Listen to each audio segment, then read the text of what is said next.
Bien importante, además de aprender qué tipo de comida podemos hacer para las personas diagnosticadas con demencia, con problemas de memoria, con ese a veces aburrimiento, ¿no?, de nosotras, las cuidadoras, que a veces ya no tenemos imaginación, ¿no?, para preparar comidas. Pero creo que también es importante, dentro de esta página, he pensado que sería muy interesante también compartirles, hablarles lo que 4 años atrás, en otro de los talleres, charlas que dimos para los grupos de cuidadores, y hablábamos sobre el cuidador, ¿no?, sobre las tareas, las funciones que desarrollamos nosotras como cuidadoras, ¿no?, y digamos que resumimos un poquitín lo más importante de la figura del cuidador, ¿no?, qué es lo que hacemos, los cuidados, obviamente, ¿no?, de cara a ese papá o a esa mamá que estamos cuidando. Así que creo que les puede ayudar, creo que va a ser interesante, creo que les puede ser muy útil, y como les digo, pues les voy a compartir todo el taller que dimos hace 4 años, donde hablábamos, además de la prevención de la enfermedad, de cómo tratar la enfermedad solamente a través de la alimentación y obviamente de la suplementación. Eso es otro día que tocaremos este tema. Precisamente hoy hemos estado en un Zoom con otros médicos y de nuevo pues se reafirma la necesidad de, además de la alimentación, suplementar por todas las carencias de nutrientes que hoy en día las comidas tienen, ¿no?, o los alimentos, mejor dicho, ¿no?, porque obviamente pues creo que todo el mundo ya conoce y sabe y es consciente. Existe muchísima contaminación a nivel ambiental, también en el suelo, en el terreno donde se cosecha el alimento, y por ello es tan necesario el suplementar. Pero esto será para otro video. Así que manos a la obra. Les voy a leer qué es lo que dimos en esa charla taller, donde hablamos precisamente de la figura del cuidador. Cualidades de un buen cuidador. 1. Personalidad. Este es el ingrediente más importante a considerar. Los cuidadores necesitan un innato sentido de altruismo, voluntad de servir y empatía, además de dulzura, actitud y paciencia para sobrellevar los malos días del paciente. Recuerdo además que en este taller, y perdónenme este inciso, en este taller lo que fue todo lo referente al cuidador, a la figura del cuidador y a todo lo que conlleva, ¿no?, ser cuidador, obviamente este punto y aparte lo desarrolló y lo compartió Jessica Sánchez, con la que ustedes saben que yo trabajamos juntas el tema de la prevención y de la mejora del Alzheimer. Punto 2. La experiencia. La experiencia es valiosa, ya que ayuda al cuidador a determinar si puede o no manejar una tarea en particular, aunque no es el ingrediente principal que uno debe tener en cuenta para ser un buen cuidador, ya que un cuidador sin experiencia puede ser más atento y estar más dispuesto a ayudar. 3. La formación. Es difícil argumentar que los cuidadores con capacitación están más preparados para el cuidado que aquellos que nunca han recibido una educación formal. Sin embargo, si el cuidador tiene una mala actitud o una pobre ética en el trabajo, ni todo el entrenamiento ni toda la formación hará de él un buen cuidador. Si su ser querido necesita cuidado personal, como asistencia para bañarse, vestirse, ir al baño, etc., una persona con experiencia, con una actitud positiva natural, puede ser muy eficaz con los pacientes, así que proporcionarle una buena formación es uno de los muchos deberes del Sistema Nacional de Atención a la Dependencia. 4. Fiabilidad. Los cuidadores trabajan en gran parte sin supervisión. Pida referencias sobre su trabajo, lo que le dará pistas sobre si puede o no puede confiar en él. Pero no lo tome demasiado en serio. Las referencias pueden proporcionar una idea de lo que pasará cuando usted no esté alrededor. Pero existe una gran cantidad de personas que no están dispuestas a exponerse a posibles recriminaciones y muchas veces no quieren dejar pasar la oportunidad de ganarse la vida, así que dan las referencias sesgadas. 5. Rendición de cuentas. Como una persona acepta la crítica, suele ser una indicación fiable de si se sienten o no responsables de su paciente. Cualquier persona que no pueda admitir los errores del pasado debe ser visto con sospecha. Los cuidadores que echan de las cosas que van mal a otros no son de fiar. Puede ser una reacción natural para evitar la culpa, pero las personas responsables aceptan su culpa. 6. Honestidad. La honestidad no solo significa que el cuidador no robe a los mayores desválidos o a sus familias, significa también que ellos llegan con puntualidad, manejan sus responsabilidades con precisión y por lo general pueden dar cuenta de la medicación, los suministros y el dinero que se les encomiende. Y 7. Necesidad económica. Tenemos una repulsión natural hacia los cuidadores que abiertamente reconocen que están haciendo este trabajo porque necesitan dinero. Tenemos una tendencia a asumir que significa que no se van a preocupar por nuestro familiar. Después de todo, la mayoría de nosotros mantenemos empleos porque tenemos que pagar nuestras deudas y nuestras cosas. Si va a contratar a un asistente personal o a un cuidador, entonces entienda que asume la responsabilidad de la gestión de esa persona y negociará continuamente su compensación. 10 consejos para comunicarnos con una persona con demencia.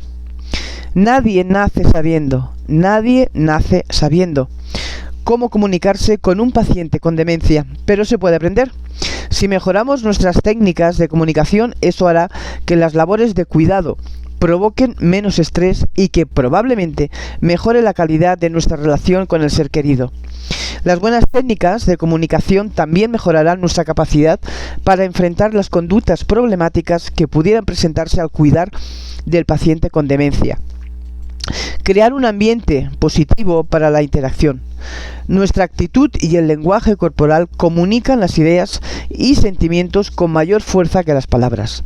Debe crear un ambiente positivo hablándole al ser querido de manera agradable y respetuosa. Aproveche la expresión del rostro, el tono de voz y el contacto físico para ayudarse a comunicar lo que quiere decir y para mostrar sus sentimientos de cariño. Captar la atención del paciente. Limite las distracciones y ruidos, apague la radio o el televisor, cierre las cortinas o la puerta, o trasládese a otro lugar más tranquilo. Antes de hablar, cerciórese de que el paciente le esté prestando atención. Diríjase al paciente con su nombre, identifíquese y recuérdele su relación o parentesco. Y además, utilice señales no verbales, así como el contacto físico, para ayudar al paciente a centrar la atención.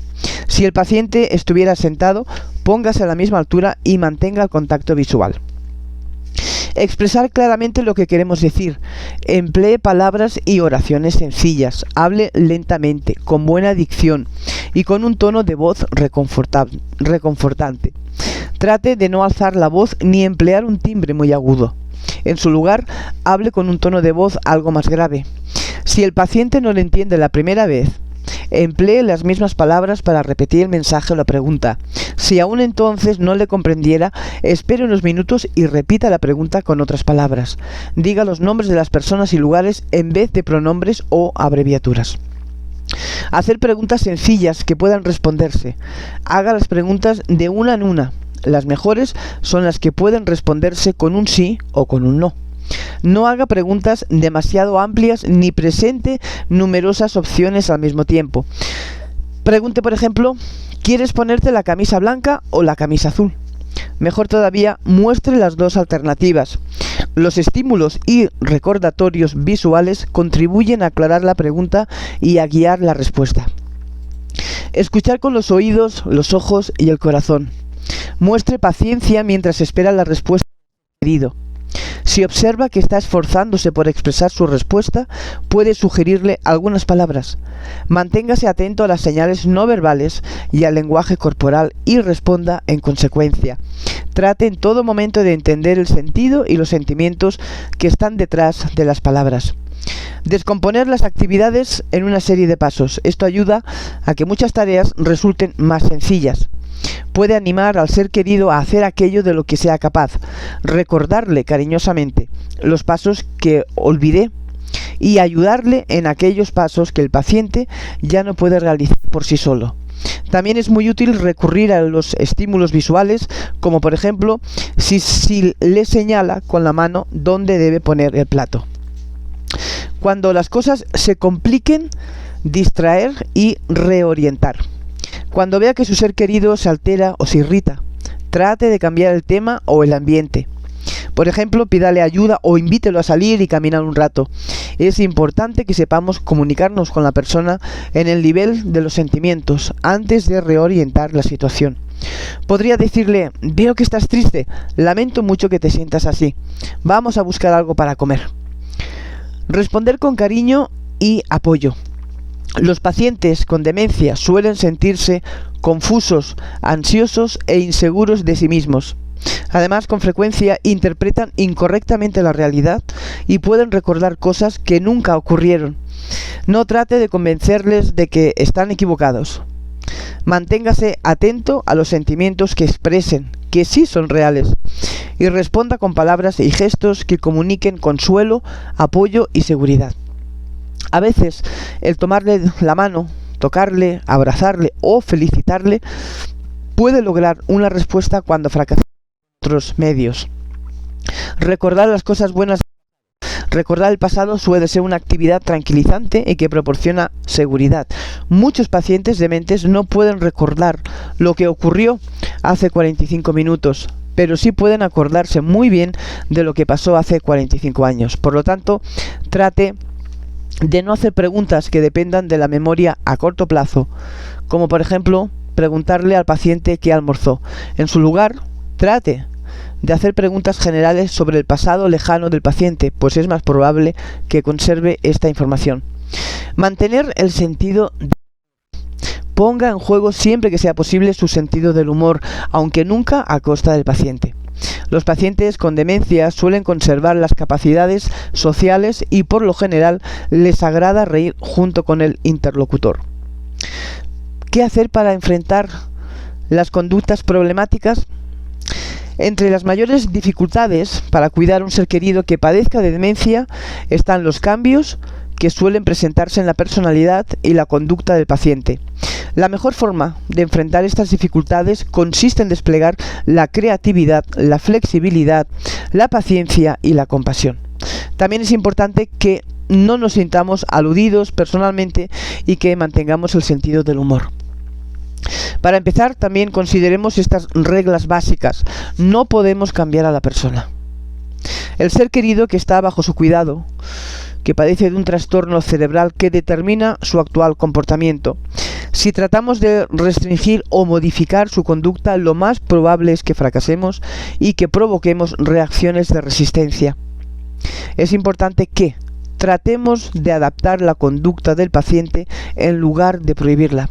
Por ejemplo, si el paciente insiste en dormir en el suelo, lo mejor es poner un colchón en el suelo para que lo pueda hacer más cómodamente.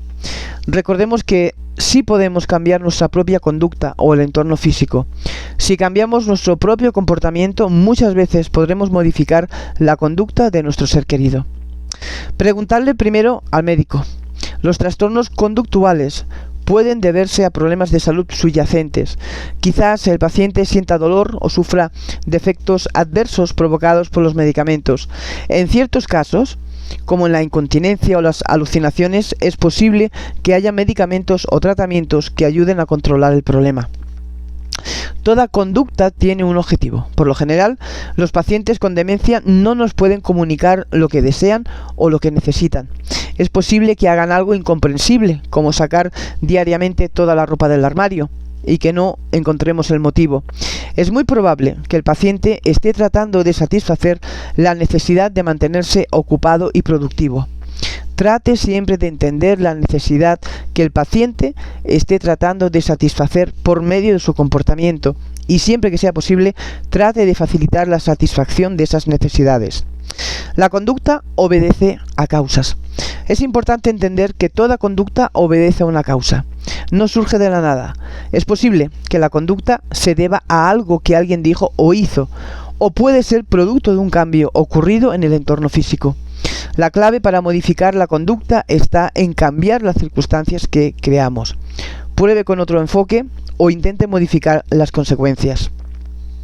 Las soluciones que funcionan o tal vez no funcionen mañana.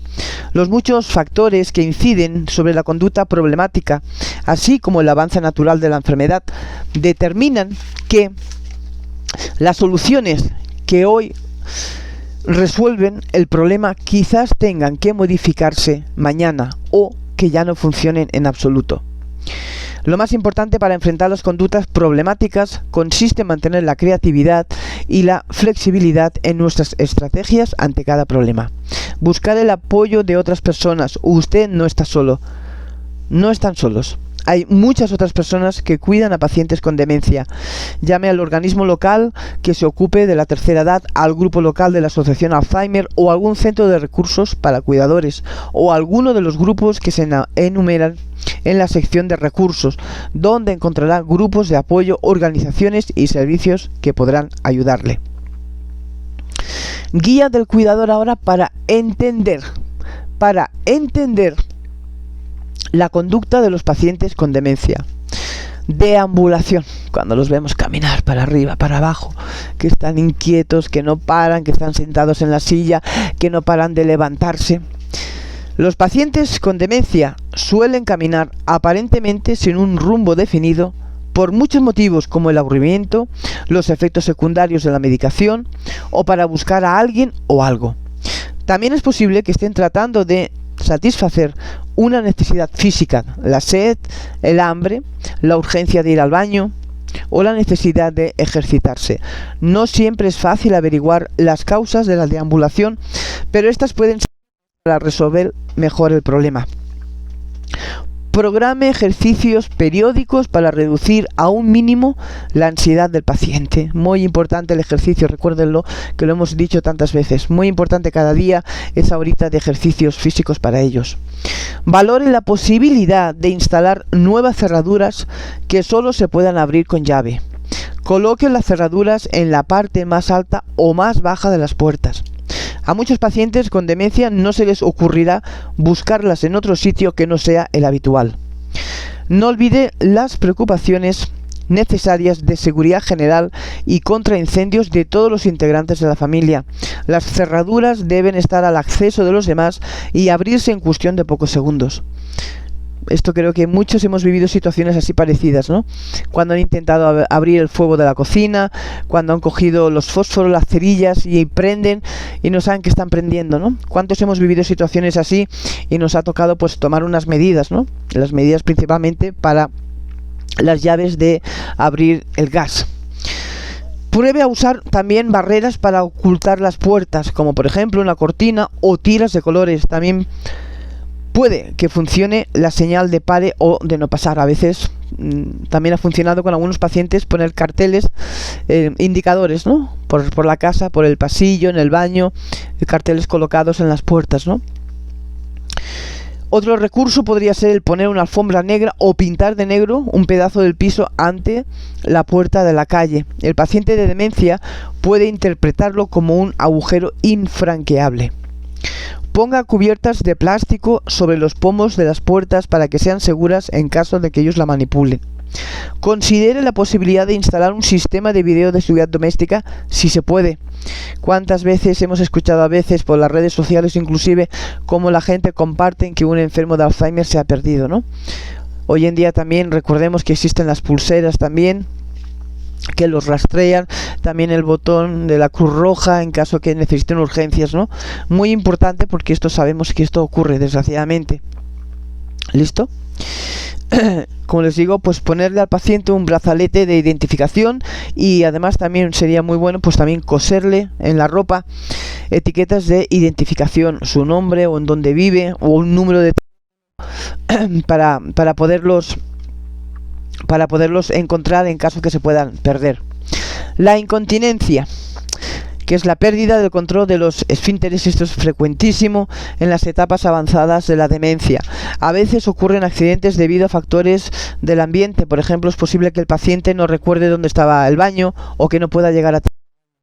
Si ocurriera un accidente, mantenga sobre todo la postura comprensiva y de apoyo que ayude al paciente a la dignidad y reducir al mínimo sus sentimientos de vergüenza, de pudor. Programe un horario establecido para ir al baño. Prueba a recordarle al paciente que vaya al baño cada 2 horas o ayúdele usted a ir. Asegúrese de que el paciente ingiera suficiente líquido para que no se deshidrate. No obstante, muy importante, evitar las bebidas con efectos diuréticos, el café, los refrescos de cola, la cerveza, y también reducir la ingesta por la noche, y así evitaremos que ellos se levante para ir al baño. También, como les decía anteriormente, poner carteles en la puerta del baño. Durante la noche también se podrá dejar en el dormitorio un orinal de acceso fácil, si tiene todavía reflejos y condiciones para poder manejar el orinal. Y también, pues muy importante, utilizar ropa fácil de quitar y de lavar con elástico, muy importante. La agitación también, ¿qué hacer cuando hay la agitación, no? La agitación, recordemos que consiste en una gama de conductas que están asociadas a la demencia, entre ellas la irritabilidad, el insomnio y la agresividad, tanto verbal como física. Es frecuente que estos problemas conductuales empeoren según avance la enfermedad, desde la etapa leve hasta las más graves. La agitación puede deberse a numerosas causas, entre ellas los factores de ambiente, del miedo y de la fatiga. Lo más frecuente es que la agitación se presente cuando el paciente que se le está privando de su capacidad de gobernarse. ¿Qué podemos hacer? Reducir el consumo de cafeína, de azúcar y de comida rápida. Esto les ayuda a rebajar esa ansiedad, esa agitación tan grande. Reducir el ruido ambiental, el desorden de las cosas y el número de personas presentes en las proximidades a él. Mantener un ambiente estable y sobre todo de rutinas fijas. Poner siempre los objetos y los muebles en los mismos sitios. Las fotografías y otros objetos también contribuyen a crear una sensación de seguridad y le va a ayudar a facilitar los recuerdos agradables. Probar a calmar la agitación también mediante caricias suaves, la música tranquila, la lectura y las caminatas. Hablarle siempre al paciente con voz suave y reconfortable. Nunca intente forcejear con el paciente cuando éste se muestre agitado. Mantener también fuera del alcance de ellos los objetos que puedan ser peligrosos. Permitir también que el paciente se ocupe tanto como sea posible de su propia atención. Estimular, muy importante, estimular su independencia y la capacidad de cuidar de sí mismo. Y hacerle saber también al paciente de que nosotros, que tú, comprendes su molestia ante la pérdida del control sobre su propia vida. Muy importante estos puntos. Así que, como siempre, pongamos en práctica, estos tips que son muy importantes. No olvidemos que en las etapas de la demencia, sobre todo en las primeras etapas, la 1, la 2 y la 3, ellos se dan perfecta cuenta también de cómo está cambiando su vida. Ello influye también en que a veces van a tener pues sentimientos de nostalgia, de tristeza, de pena, de depresión, porque obviamente personas que toda su vida pues han sido activas, verse que se van reduciendo, creo que nunca vamos a olvidar, ¿no? Todos los que hemos sido cuidadores o seguimos siendo cuidadores, nunca olvidaremos las primeras veces cuando necesitaron llevar pañal, ¿no? Lo difícil que fue acostumbrarles a que tenían que llevar un pañal, ¿no? Por eso, precisamente, tenemos que tener mucha compasión también con ellos y ayudarlos y entenderlos. A veces, pues, esas malas expresiones o esas malas palabras que puedan tener frente a nosotros, ¿no? Porque vuelvo a repetirles de que en esas primeras etapas ellos se dan cuenta que ya no tienen la misma fuerza, que hacen cosas que no tienen sentido, repiten un montón de veces la misma pregunta, porque ellos son los primeros que no lo están entendiendo. Te quieren decir algo y te lo dicen al revés, o no te dicen nada. Y como les digo, pues esas primeras veces que creo que todos recordaremos, ¿no? Cuando se quitan el pañal, cuando no quieren el pañal, porque obviamente ellos no entienden que están enfermando, ¿no? Que tienen una enfermedad. Entonces, claro, pues imponerles un pañal. Con todo ello, lo que quiero decirles es que hay que tener muchísima paciencia con ellos, que cuando estén muy agitados, aunque a veces nos sacan de quicio, la verdad, porque es así también, pero pues hay que controlarlo, porque por gritarles no vamos a lograrlo nada. También tenemos que tener muchísima paciencia con nosotros mismos. ¿Por qué? Porque vamos a recibir en muchísimas ocasiones muchos desprecios y uno pensará, yo ¿por qué me dice estas palabras, ¿no? Cuando todo lo que yo hago es cuidarle, darle amor, ¿no? Nos van a insultar, nos van a agredir también, tanto física como verbalmente. Nos pueden acusar que los queremos envenenar o que los estamos robando. la frase y la pregunta más dura que todo cuidador ha pasado por ello, la primera vez en nuestra vida cuando nos miran y nos dicen ¿tú quién eres?, ¿no? Y sí, son muchos cambios en ellos y en la evolución de la enfermedad. Por eso es muy importante pues tener estos tips que les acabo de leer, que fue de una charla taller que dimos hace 4 años atrás. Y también a tener muy en cuenta de cómo se ha abierto, ¿no?, lo que fue este momento muy importante cuando buscamos una persona que cuide del papá o de la mamá, porque nosotros quizás tengamos que ir a trabajar, porque nos vamos a ausentar unas horas en la casa. Es muy importante porque las cosas cuando se hacen con respeto, con amor, con dedicación y con pasión de lo que estás haciendo, las cosas pues fluyen. Diferente a cuando toca hacer algo porque sencillamente vas a cobrar por ese trabajo.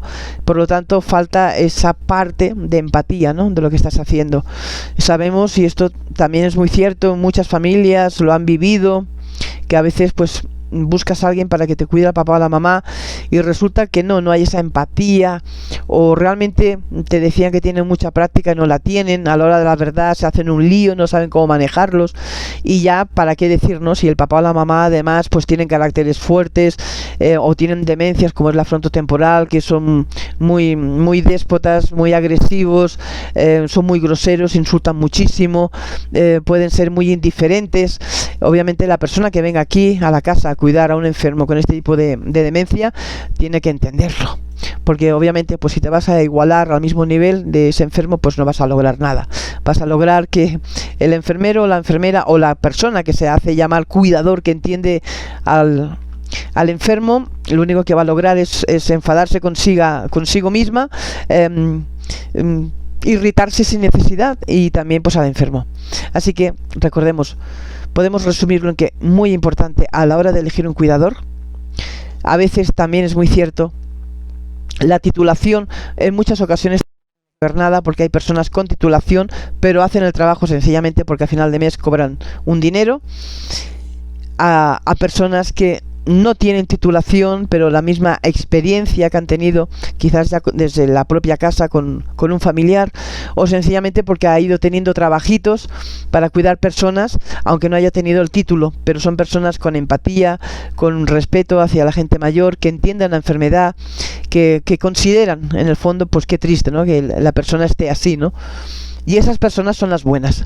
Así que muchas veces no juzguemos a personas que no tengan titulación. Yo siempre dije, y lo vuelvo a reafirmar, que nosotros en su momento, les hablo ya de 16 años atrás, muchos cuidadores que hemos sido cuidadores no asistimos a ningún curso. Bienestar Social nunca nos dio un curso en su momento, ni tan siquiera en su momento cuando en España salió lo de la ley de dependencia, que decían que vendrían a tu casa enfermeras o personal para enseñarte a manejar el paciente con demencia. En mi caso, y sé que en la de muchas más, nunca entró por la puerta ninguna enfermera a darme a mí unos toques, a enseñarme cómo hacer, sino que fuimos aprendiendo todo sobre la marcha.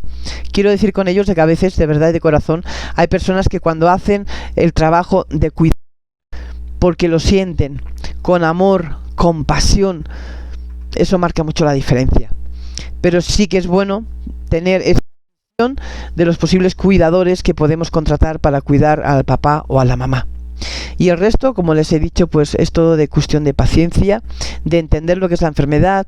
Sigan instruyéndose ustedes con la enfermedad, lean, estén siempre al día, y sobre todo, lo más importante, compartan también sus conocimientos con estos futuros cuidadores que no paran de ir llegando continuamente. Recuerden, y esto es verdad, que cada 7 segundos, aunque suena un tópico, pero cada 7 segundos hay una persona en el mundo diagnosticada con demencia, que cuando todo finalice, también siempre he dicho lo mismo, cuando tu papá o tu mamá se muera, no tires a un saco todo lo que aprendiste ahí. No, compártelo.